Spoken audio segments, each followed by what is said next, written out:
सत साहिब सतगुरुदेव की जय।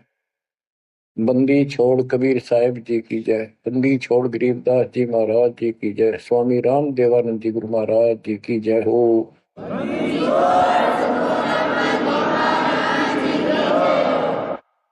सर्व संतों की जय, सर्व भक्तों की जय, धर्मी पुरुषों की जय।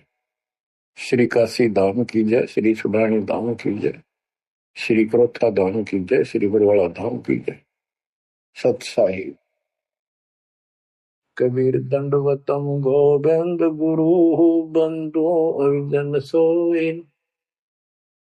पहले मैं प्रणाम तिन नमो जुआगे ओए। कबीर गुरु को की जय, दंडवतम कोटि कोटि प्रणाम। कीट न जाने बिरंग को यो गुरु कर है आप समान। बच्चों, मानुष जन्म परमात्मा की कृपा से आपको प्राप्त है। मनुष्य जीवन के अंदर मूल उद्देश्य केवल भक्ति करना और मोक्ष कराना होता है। इसके लिए सर्वप्रथम गुरु की आवश्यकता होती है। सर्वप्रथम गुरु की, गुरु पूर्ण हो, तत्व ज्ञान प्राप्त हो और संपूर्ण भक्ति मोक्ष मार्ग यानी सभी मंत्र सत्य हों। फिर भक्त मर्यादित रहे, समर्पित रहे, आसानी से मुक्ति प्राप्त कर सकता है। अब जैसे धर्मदास जी का प्रसंग चल रहा है, तो आप देख रहे हो कितनी अच्छी आत्मा, परमात्मा के चाहने वाली, कति कुर्बान। और जैसा उस अज्ञानी गुरु ने मार्गदर्शन किया, कति अटूट श्रद्धा। सेवक तो ऐसा ही हो, पर गुरु ऐसा ना हो जो जीव को कर्म कांड में उलझावे। अब इस कथा से आपको अपने आप बहुत कुछ बातें समझ में आएंगी कि आपको कैसे पूर्ण सतगुरु प्राप्त है, अध्यात्म ज्ञान प्राप्त है, संपूर्ण मूल ज्ञान जो आज तक छुपा के रखना था और अब भी आप नहीं समझ सके उस परम पिता की महिमा को, परिस्कंदे लोक के यथार्थता को, तो फिर परमात्मा आपको कौन सी भाषा का प्रयोग करे जिसे तुम समझ सकते हो। लास्ट फिर वही होगा जैसे 600 साल पहले दाता ने आपको पटक दिया था, ठाके झटक दिया था। या तो आंखें खोल लो, भूल जाओ इन बकवादों को, इस संसारिक चोचलों में कुछ नहीं धरा। गरीबदास जी कहते हैं, सर्व सोने की लंका होती रावण से रणधीरम, एक पलक में राज विराजी कर जम के पड़े जंजीर। इतने ठाठ बाट थे, सिद्धियां थी, आकाश में चला जाता था, पुष्पक विमान ऊपर से छीन के लाया था कुबेर से, खूब उद्मस्तार रखा था। और भगत किसका था? शिव जी का। तीन देव की जो करते भक्ति ही उनकी कदे न होवे मुक्ति। और कितनी बकवास भर जाए इनमें, जिसके कारण प्रसिद्धियां भी होगी साधु संत ऋषियों की। अंत में इनके पास कख नहीं बचा। ये मूल ज्ञान है, ये सार ज्ञान है। इसको समझो अच्छी तरह, पढ़े लिखे हो, शिक्षित हो, एजुकेटेड हो।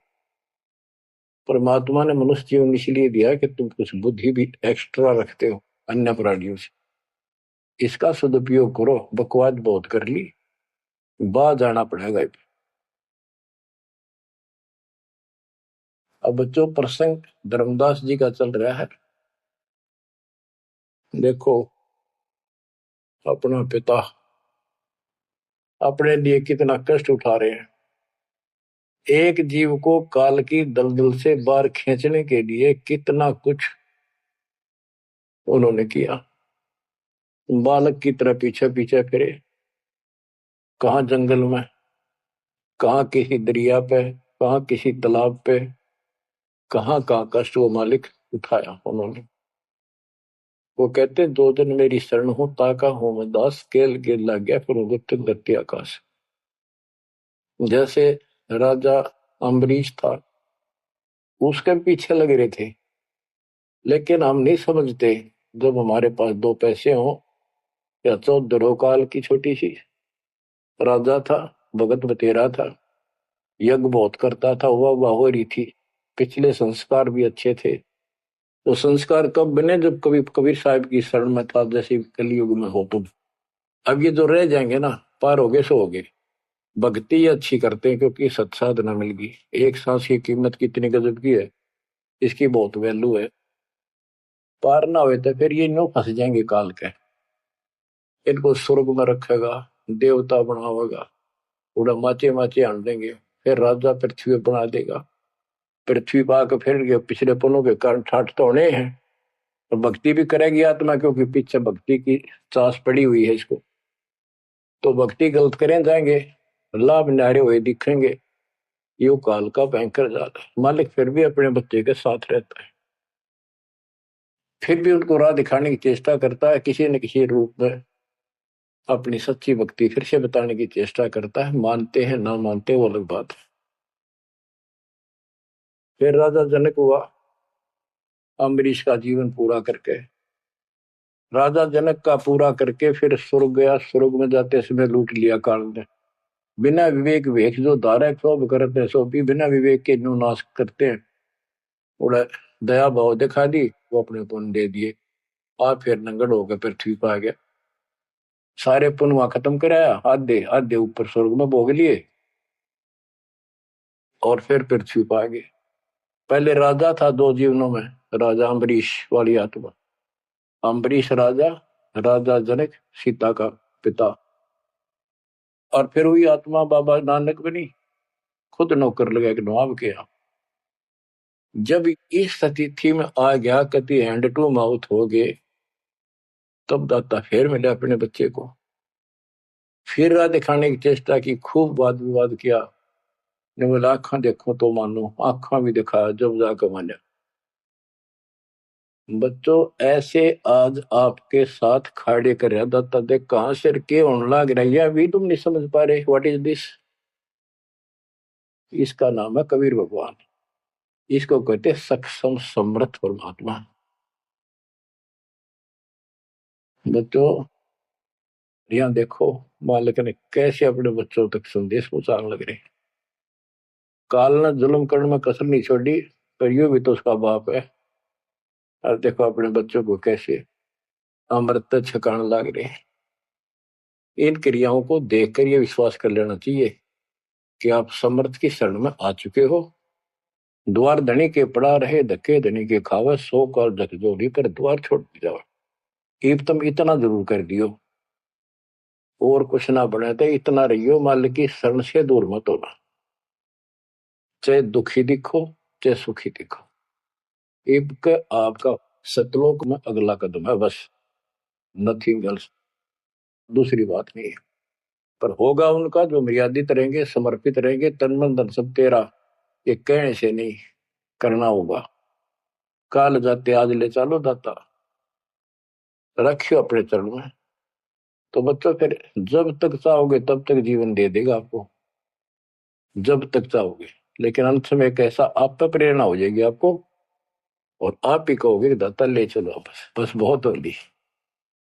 तो कहते हैं जीव इतना जोखिम नहीं, मरा जब निशंक मरे, परमात्मा कहते हैं। तो वो हमारा मरना नहीं होगा, हम तो मेले से बजावांगे।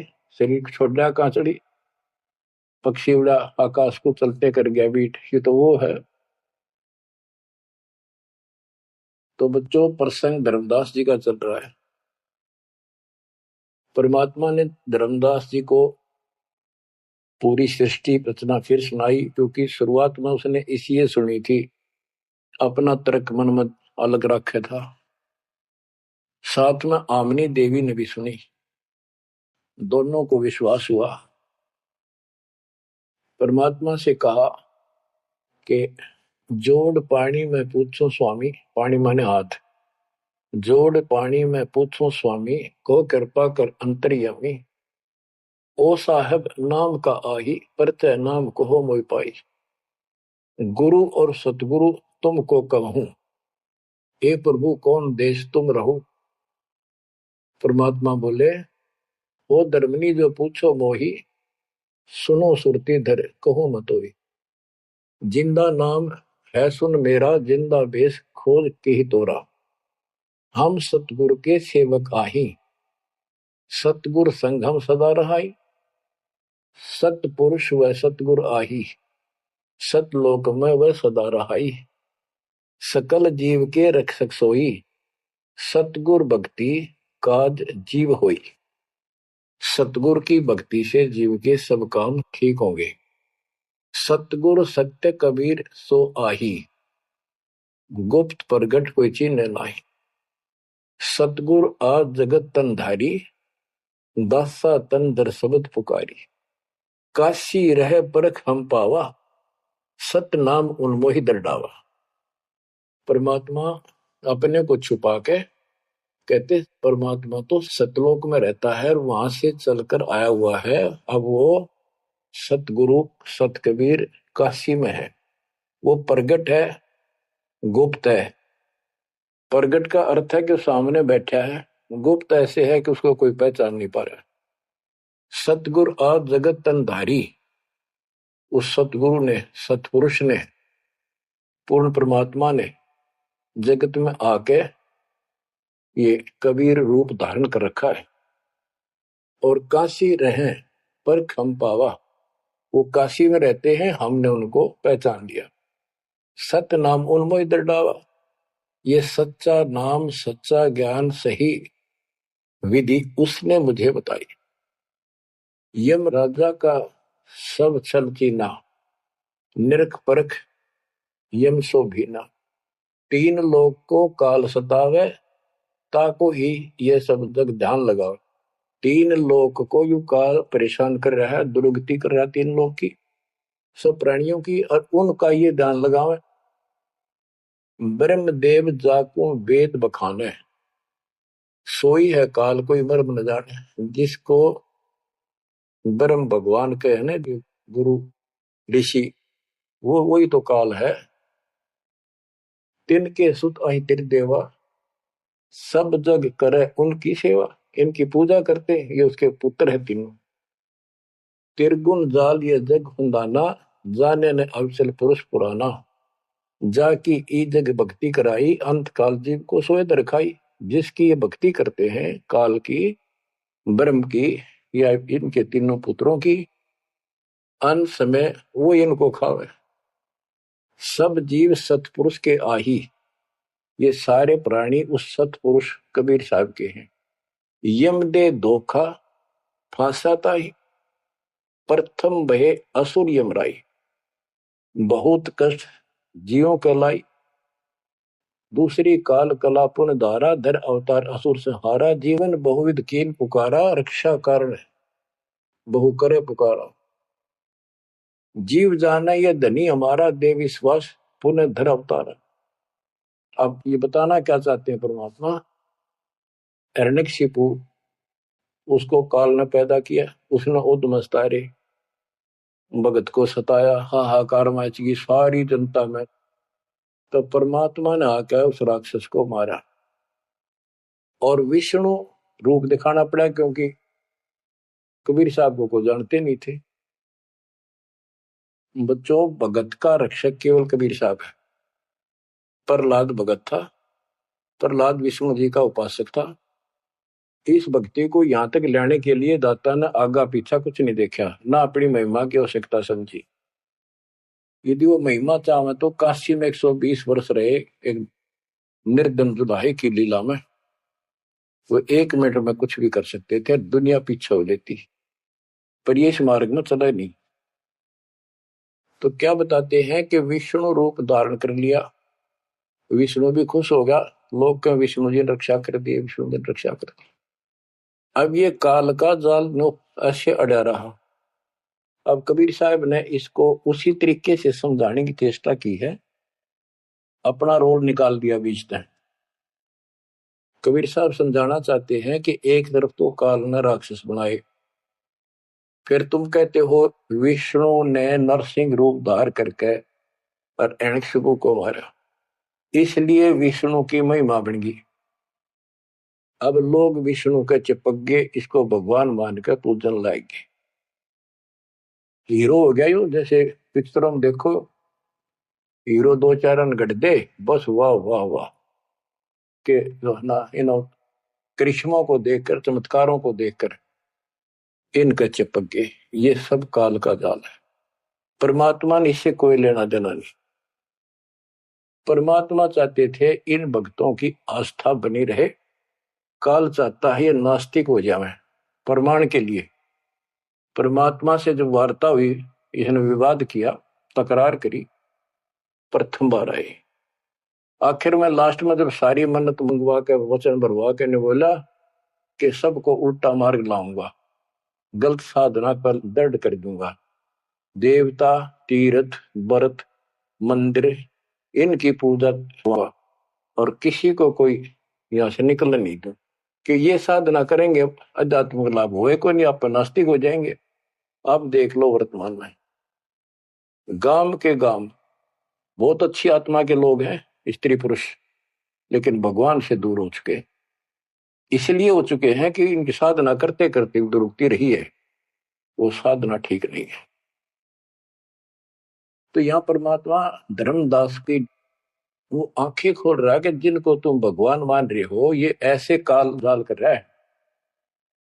एक तरफ तो ये कंस, केसी, चाणूर और पूतना जैसे, जरासिंह जैसे बना दिए, उधर से कृष्ण बना के भेज दिया न मारने खतर, इनको मारने के लिए। कृष्ण ने वो मार दिए, कृष्ण चौधरी पाक गया, भगवान बन गया। अंत में कृष्ण भी मरा और नरक में जागा, जिसे कर्म करे या भोगने पड़ेंगे। अब बच्चों ये सारा खेल यू है, पीएचडी लास्ट पॉइंट है। जैसे एक राजा सेना को आदेश देता है दुश्मन से युद्ध करो, तो सैनिक का कर्तव्य बन जाता मरूं या मिटूं, और जाके खड़ा हो जाता है लेकर बंदूक मोर्चे पे। तो सैनिक सच्ची आत्मा से होते हैं और वो दुश्मन के छक्के छुड़ाने के लिए अपना जीवन न्यौछावर कर देते हैं, आमने सामने मोर्चा संभाल लेते हैं। अब वहां पर कुछ इधर से मारे जाते हैं, कुछ उधर से मारे जाते हैं। जैसे अपने भक्त बच्चों को सेना में जाना पड़ता है, लड़ाई भी करनी पड़ेगी, युद्ध के मैदान में उतरना ही पड़ेगा और आमने सामने मोर्चा डांटना पड़ेगा। ये तो करना पड़ा, लेकिन वहां रक्षा कौन करेगा? वहां आप उन बच्चों की रक्षा कबीर साहब करेंगे। इसी प्रकार काल ने राम कृष्ण को भेज दिया इनको मारने के लिए। राम कृष्ण का कोई मौत नहीं था इनको मारने का, इनके साथ खुद मालिक रहे। राम कृष्ण सतगुरु सहजादे भक्ति हेत यूं हुए प्यादे। राम कृष्ण भी उस परमात्मा के बच्चे हैं, उस महाराजा सारी सृष्टि के सम्राट कबीर जी के राजकुमार हैं, सहजादे हैं। ये तुमसे ज्यादा निकट प्यारे हैं उसको, क्योंकि पिछले जन्म में बहुत गजब की भक्ति की थी, पर पैर फिसल गया इनका, अब काल का फंस गए। कोटिक अवगुण बालक कर ही पिता एक चित नहीं धरी। बाप के अंदर एक ऐसा परमात्मा ने पर रखा है प्रेरणा, स्वभाव, बालक से करोड़ों बकवाद कर ले पर पिता एक भी उसकी गलती को ज्यादा सीरियसली नहीं लेता। तो इसी स्थिति पर परमात्मा इस नियम से उन निकम्मों के साथ भी आज है, लेकिन बहुत प्यारे उनको है, क्योंकि कभी वो बहुत गजब के भगत थे और कॉलोनी को सिलेक्ट करे उनके कर्म फुड़वाने के लिए, उनको उच्च पद देता है। ये प्रधानमंत्री, मुख्यमंत्री, ये बहुत अच्छी आत्मा थी, पिछले भगत थे, तपस्वी थे भगवान के बच्चे, उसके लिए कर रहे थे। अब वो बैठा दिए पदों पर, अब कर्म फोड़ेंगे, फोड़ लेंगे, तो मानने को नहीं। फिर जब हंटू माँ उठा जाएंगे बाबा नानक की तरह, फिर पकड़ लेगा, फिर लेगा, काम तो बढ़ गया। समस्या तो वहीं के वहीं खड़ी रहेगी, वो तो बात निमड़ी क्या यार। बच्चों इसको कहते हैं सार ज्ञान, ये है वो मूल ज्ञान। धर्मदास मेरी लाख दुहाई, मूल ज्ञान कहीं बार न जाए। मूल ज्ञान तब तक छपाई जब लग द्वादश पंथ ना मिट जाए। अब यो ऐसा ज्ञान आज तक किसी ने निर्णायक नहीं सुनाया। तो ईब कोई बकवाद करेगा तो उनको सबको पता होगा ये संत रामपाल जी से सुनकर अटपट मारन लग रहा है। हमारे छोटे छोटे बच्चे भी उसको 2 मिनट में फिटे मुंह कर देंगे। तो ये पंथ खत्म हो गए। बड़ा पेड़ होता है ना, पड़ भी जा, उसकी एक आधी जड़ की तरह जाए धरती में लगी, वो थोड़ा बहुत हरा कई दिन रह जाया करे, पर अंत में उसकी लकड़ी सूखेगी। तो आज इनकी स्थिति शुरुआत हो चुकी है, ये सारे ढह चुके हैं। मालिक के तूफान इस ज्ञान के सामने इनका कोई औकात बची नहीं है। अब तुम ध्यान दो जिसके ऊपर ये मालिक गजब की रजा कर रहा है, इसको हल्के में ना लो। तुम ज्यादा सीरियस बनो, समर्पित रहो, औरों से न्यारा सुख धरती पे देगा आपको। लेकिन इस सुख में माचना नहीं, परमात्मा को भूल ना जाना। मालिक की तरफ ज्यादा आवे, सुविधा दे दी, गाड़ी दे दी, सेवा में आवे, सेवा में लावे, बकवादा में कहीं नहीं जावे, तो राम राजी रहेगा, कबीर साहब आपका खुश रहेगा। तो परमात्मा ये बताना चाहते हैं, जीव जाने ये धनी हमारा, जैसे विष्णु कृष्ण राम हो ये भगवान थे न, देख किसे तो कंस मार दिया, केसी मार दिया, तो रावण मार दिया, हमने के पल्ले पड़ा उसको मार लेते। हमने तो यूरा पाया, ये कुछ बात बनेगी। प्रभुता देख के न विश्वासा, अंत काल पुनधर करे गिरासा। या प्रभुता देख के इनकी राम कृष्ण के बड़े हीरो थे, कर दिया, लोगों ने इनको भगवान मान दिया। एक बते डपली पिटन लाग रहे हैं। द्वापर देख कृष्ण की रीति, परमात्मा कहते तो कृष्ण जी का भगत है, सुन ले कृष्ण की नीति अनीति।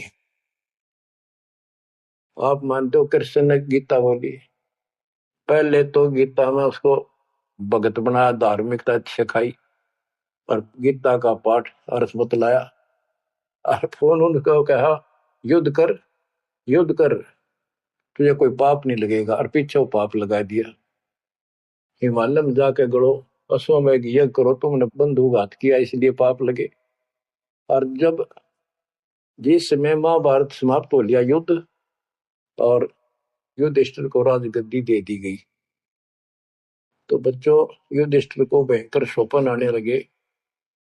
मरे हुए आदमी दिखे, सिर कटे आदमी चलते दिखे, खावन पीवे सारी रात बैठ के काटे।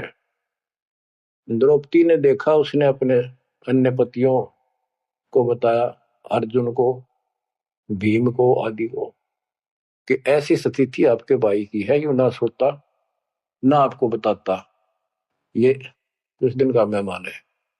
तब सारे चारों भाइयों ने खड़े होकर उनसे प्रार्थना लगाई कि कोई बात बताओ, क्या आप हमें अपने भाई नहीं समझते? कोई कष्ट है, संकट है तो हम आपके साथ हैं, आप अकेले क्यों दुख पा रहे हो? हमें शेयर करो। कुछ दिन तक कुछ नहीं किया, फिर आखिर में बता दी कि ऐसी स्थिति है मेरी।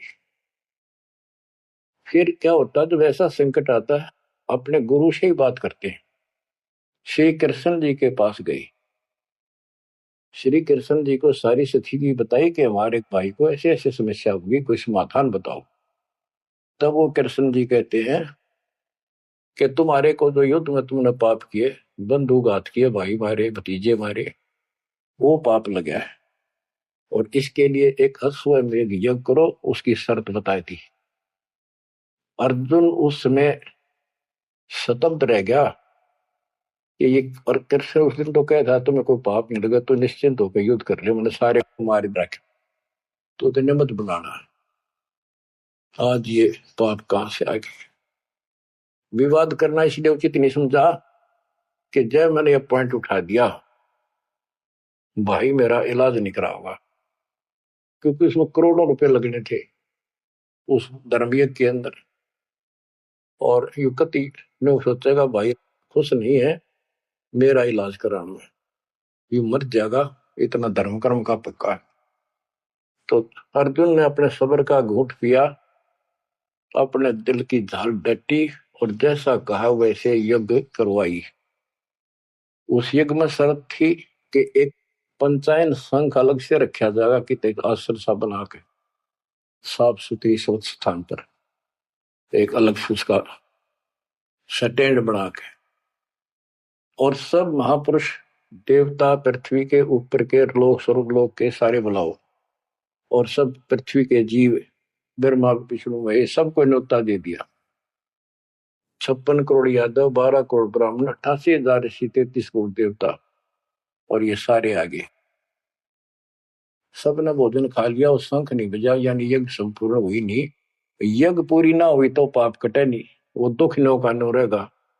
तो इतना खर्च हो चुका और बात वहीं की हुई, कोई ट्रीटमेंट नहीं। श्री कृष्ण ने भी खाना खा लिया। उस समय युधिष्ठिर ने पूछा, भगवान अब कैसे बात बनेगी, सबने भोजन खा लिया। तब कृष्ण जी ने बताया, क्या तुमने इधर एक संत है, उसका ये सुदर्शन नाम है, वो एक गुरु भक्त है, उसको निमंत्रण नहीं दिया। भीम की ड्यूटी थी, सेवा थी उस साइड में निमंत्रण बांटने की। भीम से पूछागा, भीम ने बताया कि मैं गया था पर वो गलत बोला। उसने कहा कि तुम्हारे से तो कसाई भी अच्छा, तुमने इतने मानस मार दिए, वो विधवा बहन सैनिकों की आज तक टक्कर मार कर हो रही है, तुम बैठ के मौज कर रहे हो, नरक में पड़ोगे जाके। तुम्हारे अन्न खाकर नरक में जाना क्या मैंने? पहले मुझे ऐसी ऐसी 100 अश्वमेघ यज्ञ का फल दो, तब मैं तुम्हारा टूक तोड़ू। कृष्ण बोला, फिर आपने क्या कहा? मैं क्या कहूं था जी? उसने फिर कह दिया, बताओ ना मन्ना, ये तेरे बिना कि हमारी यज्ञ अधूरी रह जाएगी, श्री कृष्ण जी हमारे साथ। तब भगवान बोले, सारी बात बिगाड़ दी, तुम चलो। पांचों को रथ में बैठा के लाया, उनकी कुटिया से कम 1 योजन यानी 12 किलोमीटर दूर रथ रोक दिया। वहां से पैदल चल के आए नंगे पैरों। उस दिन क्या था, सुदर्शन जी ने अपने गुरु परमात्मा खुद कबीर साहब करुणा में नाम से प्रकट थे द्वापर में, उनके वो शिष्य थे, उनको सारी बात बताई। परमात्मा को पता था फेर आऊंगे, काम तो उनका होना को नहीं। तो सुदर्शन जी से बोले, तुम घूमन फिरन चला जा किते, वो फेर आऊंगे। कि सुदर्शन जी तो चले गए भ्रमण पे, परमात्मा उनका रूप बना के वहां बैठेगी कुटिया में। जब वह सारी टीम पहुंची कृष्ण वाली, जाते ही श्री कृष्ण ने दंडोत प्रणाम की। साथ में पांचों पांडवों करनी थी। परमात्मा ने पूछा, है जगदीश, ये 3 लोक के मालिक, या कैसे आना हुआ गरीब की झोपड़ी पे? तो श्री कृष्ण जी ने कहा, आप जानी जान हो, इन्होंने ये पांडव हैं, ये भीम है, ये युधिष्ठिर है, सारी इंट्रोडक्शन कराई। ये आपको निमंत्रण देने आए हैं, इनके यज्ञ में प्रसाद पाओ ताकि इनका कल्याण हो। सुदर्शन जी बोले कि भाई मैंने इस भाई तो कही थी, देव खड़ा मोटा, मेरी बात शर्त पूरी कर दो तो मैं आज तैयार हूं, नमक हो नहीं चल। तो श्री कृष्ण जी बोले, जी आपकी वाणी है, कबीर संत मंडल को चाल दिए तजमाए अभिमान, जो जो कदम आगे रखे ओ एक समान। ये दाता, हम वहां से चलकर कहां से चले थे, आप तो सारे कदम जानते हो, और 12 किलोमीटर तय 1 योजन हम कति पैदल आए हैं। यहाँ से वहां तक हमारे जितने कदम एक यज्ञ बनाए बताए आपने। हे दाता, 100 आप लेखा ला दो, बाकी हमारी जोड़ी में डाल दो।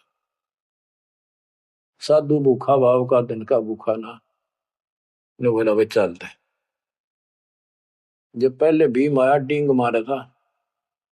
जब सुदर्शन जी ने ये कहा कि तुमने इतने आदमी मार दिए, ऐसा जुल्म कर दिया, भीम बोला, युद्ध ऐसे नहीं जीता जाता, एक का गदा मारो था 6 मरे थे। तो परमात्मा ने उसकी फड़क निकालनी थी, कुछ परिचय देना था कि इसमें कुछ है। परमात्मा बोले, सुदर्शन रूपधारी कबीर साहब के भीम पहलवानिया मेरी माला तार के दिए, दे खुट्टी व टंगरी। हो गया धारण खातिर कणछन लाग गया पहलवान हुआ माला ना उतरी वह सुमरनी उतरी नहीं ने बोला रे तू एक मारे था 6 मरे थे पहलवान या छोटी सी माला नहीं तेरे से उठती खिसियाना होकर वापस आ गया परमात्मा ने ऐसे हाथ करे आपसे उतर कर आएगी हाथ में माला पर बहुत अक्के रह गए अचंभित हुए सारे के सारे तब परमात्मा को लेकर ये घुमाए लंबी कहानी है विषय दूसरा चल रहा है तब उस दाता के भोजन करने से उनका काम बना जब वो शंख बजा ये अलग प्रसंग कभी ठीक से जच कर सुनाऊंगा अब प्रसंग दूसरा चल रहा है परमात्मा करें धर्मदास तेरे कृष्ण की नीति सुन ले एक तरफ तनियों का था तेरे पाप ना लगे और फिर पाप बताए दिए उन पापों को धोने के लिए जो विधि बताई उससे भी बात ना बनी वो भी समर्थ सक्षम हम थे वहां पर हमने की और बच्चों वो पाप नहीं थे वो पाप तो थे लेकिन वो प्रेत बाधा थी वो जो सैनिक मरे थे विधवा रो रही थी वो सैनिक उसने तंग कर रहे थे प्रेत बने हुए वह प्रेत बाधा भी कृष्ण तक नहीं ठीक हुई बच्चों गरीबदास जी कहते तुम कौन राम का जपते जपन ताते कटे ना ये तीनों ताप ये 3 ताप के तहत दुख था उनको और वो पाप ते न्यो के न्यो रखे रह गए अरे कोयल के बच्चों ईब तब पकड़ दो अपने माँ की बाणी को क्या कहना चाहते हो आप 20 कागाड़ा के साथ रहोगे क्या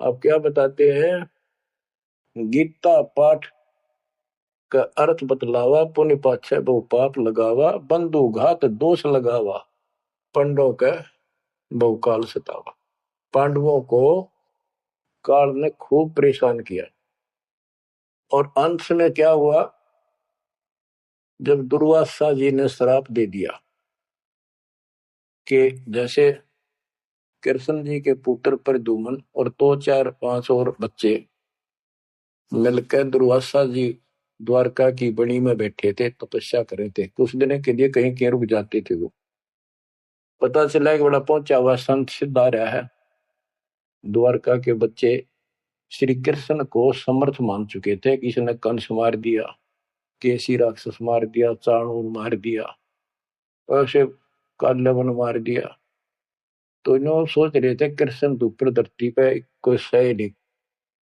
उन्होंने मजाक सूझ गए वो किसी संत साधु का आदर नहीं करते थे इस कारण से हमारे साथ कृष्ण हमारा कोई कुछ नहीं बिगाड़ सकता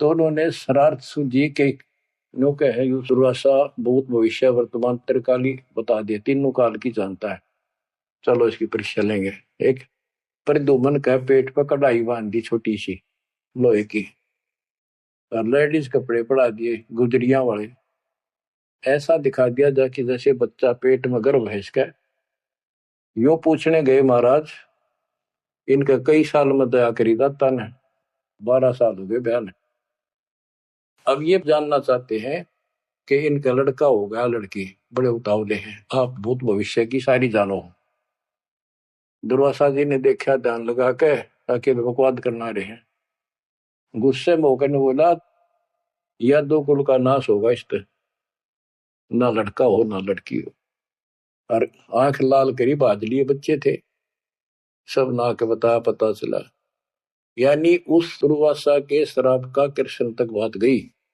कृष्ण जी ने समाधान बताया कि इस कढ़ाई ने घिसा के चूर्ण बना के प्रभास क्षेत्र में डाल दो जमुना में ऐसा कर दिया गया फिर भी श्राप न्यो का न्यू रह गया वो श्राप वो द्वारका में उद्मस उतर गया अचानक बालक मर गया अचानक कोई और दिक्कत आ गया छोटी सी बात पर लट्ठम लट्ठा रोज झगड़े होने लग गए कृष्ण जी के पास फिर गए यू कारण क्या है बताओ भगवान इसका समाधान बताओ किसी न किसी की बात नहीं सुहारी यू कौन सा पाप से दिया नगरी का कृष्ण जी बोला भाई यो दुर्वासा का श्राप है ये दुखी कर रहा है इसका समाधान है, तुम जाके वहां जमुना में स्नान करो प्रभास क्षेत्र में, जहां पर वो कढ़ाई के कंड डलवाए थे चूरे बना बना के।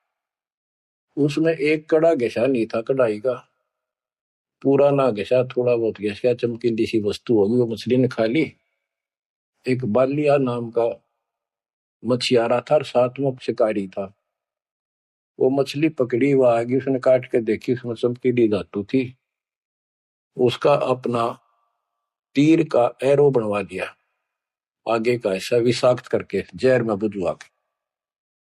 और जो कण थे जो कढ़ाई के बताते, उनके सरकंडे जाम गए, बूढ़े बूढ़े, उनके तीखे पत्ते गजब के तलवार जैसे। और कृष्ण जी ने कहा सारे स्नान करो वहां जाके, तुम्हारा ये शराब खत्म हो जाएगा। वहां बोले सब बच्चे नर, कोई ना बचे, गर्भ न छोड़ के, छोटे छोटे नवजात शिशु के साथ ले गए, कदे इन पर शराब ना रह जाए। और वहां जाके सारे लड़न लाग गए, पाड़ पाड़ के वो पठेरे सरकंडे एक दूसरे को मारे, तलवार का काम करना कर शुरू कर दिया। कट का मर गए 56 करोड़ यादव। फिर कृष्ण जी एक पेड़ के नीचे बैठ गए, उस पर दीख वो सारे दिन शिकारी ने कि बालिया कौन था, ये बाली वाली आत्मा थी जो त्रेता युग में श्री राम ने वृक्ष की ओट लेकर मारा था। उसका अपना बदला लेने के लिए उस वो बालिया नाम का जीमर बना, शिकारी बना, श्री राम श्री कृष्ण बना वो आत्मा। वो उसके पैर में तीर मार के श्री कृष्ण मारा। उससे पहले श्री कृष्ण ने बच्चे हुए बताओ आप हमारे याद तो जाके काल कर रहे दुर्गति, फिर आके लेट गया जब वो मारेगा। मरने से पहले उसने वह संदेशा भेज दिया था, पता था कि सारे मरेंगे। तो पांचों पांडव वहां पहुंच गए, कृष्ण जी बस तड़पन लाग रहे थे। उनको बता दिया भाई यहाँ कोई आदमी बचा नहीं है, इन लेडीज को सारी को ले जाना, या लोग इनकी दुर्गति करेंगे, तुम अपने वहां रखना सुरक्षित। और तुम जाके हिमालय में चले जाओ, वहां रहो भूखे प्यासे तप करो, और वहां गलकर मर जाओ, वापस ना आई। तो पूछा जी कारण क्या है, हम अभी तो राज मिला, 20-30 साल हमने राज मुश्किल से किया है, अब आप कहते हो राज त्याग के वहां चले जाओ, इसका कारण क्या हो गया, क्या गलती बन गई कि तुमने जो युद्ध में पाप किए थे वो पाप तुम्हें दुखी कर रहे हैं, वहां तप करने से समाप्त हो जाएंगे। तब अर्जुन को कहना पड़ा कि भगवान आप ऐसी स्थिति में हो, मुझे कहना तो नहीं चाहिए पर मैं रोक भी नहीं सकता अपने आप। पहले तो आप कह रहे थे गीता में कि ऐसे ऐसे तेरे को पाप नहीं लगेगा, ये पाप हमारे सिर पर धरती है, फिर भाई के अश्वमेध यज्ञ कर पाप खत्म हो जाएंगे, वो पाप फिर भी रहेंगे। तब मैं बोल नहीं पाया, आज मैं रोक नहीं पाया, या तो इसका उत्तर दे दो ना, मेरा जीना भी दूभर हो जाएगा शेष। तब उसने बताया भाई मन ना बेरा मन के गीता में कहा था, और के कुछ तेरे को बोल रहा था। असली बात यह है, अब मैं जो कोई कर लियो उस पाप हमारे उड़ तपस्या से कुछ तप बन जाएगा, पाप पुपना कट्टे से उसने बताई तब करने से आगे फिर थोड़ा बहुत को राज मिल जाएगा।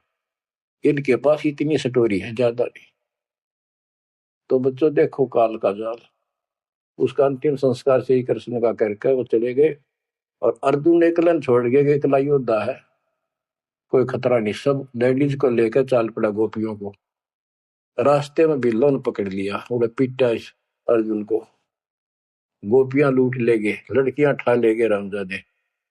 और इस पर धनुष साथ ले रहा था जो महाभारत के युद्ध में जो उद्मस्त आ रहा था, वो उठा तक नीचते, तब रोवा खड़ा खड़ा कि इस कृष्ण ने तुम्हारा नाश कर दिया, सारे हमारे साथ धोखा किया। जब नाश कराना था युद्ध में, मानस मरवाने थे आदमी, जब तक ताकत दे दी, अब मैं खड़ा खड़ा पड़ा। गीता भी यही कहती, बलवानों का बल मैं हूं, बुद्धिवानों की बुद्धि मैं हूं। यहाँ परमात्मा कबीर जी बताते हैं युग कृष्ण नहीं, युग काल उनका बाप, ये जो लोग करे भाई इनको पता है नहीं हो क्या रहा है। धर्मदास ये बातें सुनकर चक्कर में पड़ गया, मुंह का नहीं देखे देखे, आंख भी नहीं झपके। ये भगवान कभी 100 की 100 सच्ची, सारी बात बिड़ा करते। देखिए धोखे बैठे थे, साथ में हमने बैठी, दोनों टेक टेक सुने मालिक के अमृत वचन। ये परमात्मा हम रोज सुना करते, मेरी तरह पत्थर पड़ गए थे कल। आपके क्या गुण गाओ मालिक, कैसी आंख खोल दी मेरी। परमात्मा कहते और सुन ले। अब क्या है, हिमालय में चले गए सारे पांडव, और वहां सारे मरते गिर जाते गए। तो कहते हैं जब ये पहुंचे ऊपर, तो युधिष्ठिर बाद में मरिया, और तो सारे बर्फ में गड़ गए, बर्फ में पैर गड़ जाते कति। लेकिन युधिष्ठिर का अंगूठा अंगूठा गला, बाकी शरीर जो का तो रहा, मर गयो भी गया। जब ये ऊपर गया, वो पहले जो चले गए थे मर मर के, चारों पांडव और उनकी मां कुंती द्रौपदी, वह सारे नरक में ठोक रखे। यो पहले स्वर्ग ले जाएगा, फिर इसको कुछ समय नरक में डालना था, क्योंकि इसने धर्मदास झूठ बोली थी युधिष्ठिर ने। कौन सी झूठ बोली थी कि अश्वत्थामा मर गया। द्रोणाचार्य गुरु का बेटा अश्वत्थामा था। द्रोणाचार्य इतना सूरवीर था, अगले दिन उसने युद्ध में उतरना था, और कृष्ण जी को पता था, उसने बता दिया था जयो आ गया ना द्रोणाचार्य तुम्हारे सामने, एक नहीं छूटेगा, इतना धनुषधारी है। तो इसका इलाज ये है कि युधिष्ठिर झूठ बोल दे, और की नहीं मानने का। पहले कईया ने जाके कहा, नो कह दो कि इसका बेटा अश्वत्थामा मर गया, तो यो उस पुत्र मोह में इतना पागल हो जाएगा, इस पर हथियार नहीं उठेंगे, और युद्ध तक करेगा, पर यू हार जाएगा, मारा जाएगा। तो द्रोणाचार्य को सबने कहा जाके कि अश्वत्थामा मर गया। दूत भेजे गए दूसरी सेना में, तो द्रोणाचार्य बोले मैं विश्वास ना करूं, तुम झूठ बोलते हो। अगर युधिष्ठिर कह देगा तो मैं सच्ची मानूंगा। तो दूसरे कह तुम मार दिया तो फेंक दिया ठागा मैंने। युधिष्ठिर को तैयार किया गया कि तू यह झूठ बोल। वो मना कर गया कि नहीं तो दिक्कत हो जाएगी, और मैं झूठ नहीं बोल सकता। फिर एक अश्वत्थामा हाथी का नाम था, जैसे पशुओं के नाम रख लेते हैं ऐसे। वो अश्वत्थामा हाथी मार दिया। श्री कृष्ण बोला आप ये कह देना कि अश्वत्थामा मर गया, मंदी आवाज में कह दिए मेरा ना हाथी था, हाथी या मनुष्य। युधिष्ठिर इस बात पर राजी हो गया, क्योंकि अगले दिन नाश कर रहा था उसने। तो मन में दोस्त तो आया उसके, झूठ बोल दी जाके कि आचार्य जी अश्वत्थामा हिते संस्कृत में नो कंते। द्रोणाचार्य का तो बुरा हाल हो गया, चक्कर आने लग गया कि अश्वत्थामा मर गया। फिर मंदी आवाज में कह दिया नर व कुंजर।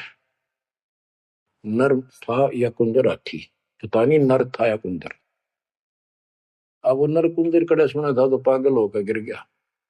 तो उसके कारण उसको नरक में भेजना था कुछ समय के लिए। तो युधिष्ठिर ने पूछा कि मेरे भाई कहाँ गए, स्वर्ग में। तो उनको बताया कि उन्होंने पाप करे थे महाभारत में, और भी जितने पाप कर रखे थे वो सारे के कारण नरक में गए। धर्म युधिष्ठिर बोला कि मुझे उनके दर्शन कराओ, मैं देखना चाहता हूँ। देखा सारे हाहाकार मचान ना गिरे। तो बोला मुझे भी मेरे भाई बहनों के परिवार के साथ भेज दो। तो वो चाहे थे कि इसने इसका मार डाल लिया जाओ। तो वो इस कारण से उसको भी कहते कुछ समय के लिए नरक को भोगना पड़ा। अब ये परमात्मा कहते हैं बंधु घात दोष लगावा, पांडवों के बहुकाल सतावा, भेद हिमालय ते ही गलाए, छल अनेक की नहीं यमराए। और फिर उनको पांडवों को ले नरक में डाला। बच्चों स्वर्ग के धोखे नरक ही जाही, जीव अचेत यम छल चिन्ह नहीं। ये बोले जीव इस काल के इस छल को, इस जाल को, षड्यंत्र को नहीं समझ पा रहे। पांडव सबको कृष्ण को प्यारे, सोले नरक में डारे, वो भी सारे नरक में डाल दिए। मानुष जन्म बड़ेपन होई, सो मानुष तन जात बिगोई, नाम बिना नहीं छुटे का दो, बार बार ये नरक ही घातु। नरक निवारण नाम जो आही सुरनर मुनिजन जानत कोई नाही। जो नरक से छुटकारा देने वाला असली नाम है, इतने देवता नहीं जानते, ना ऋषि जानते, ना ब्रह्मा विष्णु महेश जानते। ताते यम फिर भटकावे, नाना योनिन में काल सतावे। बिरले सार शब्द पहचाने, सतगुरु मिले तो सतनाम समाने। इतना कुछ सुनकर धर्मदास कहता, हे साहब मैं तो पग सिर धरूं, तुम तो कुछ दुविधा नहीं कर। अब मोई चीन पड़ी यम बाजी, तुम ते भयो मोमन राजी। अब आपके ऊपर मेरी कति आत्मा डट गई, मेरा मन कति खुश आपके ऊपर। मेरे हृदय प्रीति अस आई, तुम ते हो गई जीव मुक्ताई। अब मुझे विश्वास हो गया कि मेरा कल्याण आपसे होगा। मुझे लगता है तुम ही सत कबीर हो स्वामी, कृपा करो तुम अंतर्यामी। हे प्रभु देव परवाना मोही, यम तरण तोर बजो मैं तो ही। मोरे नहीं और सो कामा, निस्तिन सुमरो सदगुरु नामा। पीतल पत्थर देव द्यो बहाई, इन फेंक दो उठाकर, सतगुरु भक्ति करो चितलाई। हे बंदी छोड़। हो। परमात्मा बोले, सुनो धर्मनी, अब तो ही भुगताऊं, निश्चय यूं से तो ही बचाऊं। देव परवाना हंस बारो, जन्म मरण दुख भाव टारो। ले परवाना जो करे प्रतीति, जिंदा कह चले यम जीती। अब वही आज्ञा देव धर्मदासा, मैं गमन करूं सतगुरु के पास है। अब मुझे आज्ञा दे, मैं अपने गुरु जी के पास जा रहा हूं। सतगुरु संग आयब तो पाई, फिर मैं अपने गुरु जी लेकर आऊंगा तेरे पास। तब परमाना तो ही मिलाई, उनसे तुम्हें नाम दिलाऊंगा मैं। क्योंकि अभी धर्मदास को पूरा पक्का करना था। धर्मदास बोले, हे प्रभु अब तो जान ना देव, नहीं आए तो मैं बहुत पछताऊं। पछताई पछताई बहुत दुख पाऊं, नहीं आओ तो प्राण गवाऊं। हाथ से रतन खोई कोई डारे, सो मूर्ख निज कान बिगाड़े। ये मैं कैसे छोड़ू, अपने हाथ से रतन कैसे खो दूं। जब नहीं आए तो ना मैं खाऊं ना कुछ पीऊं, मैं मरूंगा। आप जब फिर नहीं आए तो परमात्मा ने कहा चाल पड़े, क्योंकि अभी ताव और बाकी देना था। धर्मदास सामने कति गली में खड़े हो गए, जब तक दिखते रहे आंखों में आंसू भरे रहे, एक टक देखते रहे। बच्चों ये सुनते रहियो अमर ज्ञान, अजब गजब ज्ञान मिलेगा आपको। शेष वाणी परमात्मा की दया से आपको फिर सुनाई गया। परमात्मा आपको मोक्ष दे, सदा सुखी रखे। आपकी लगन, आपकी दृढ़ता परमात्मा के प्रति ज्यादा हो, तो आप परमात्मा के लिए ज्यादा समय निकाल सको। दाता आप पर कृपा करें, आपको इस काल के जल से निकाले। सत्संग।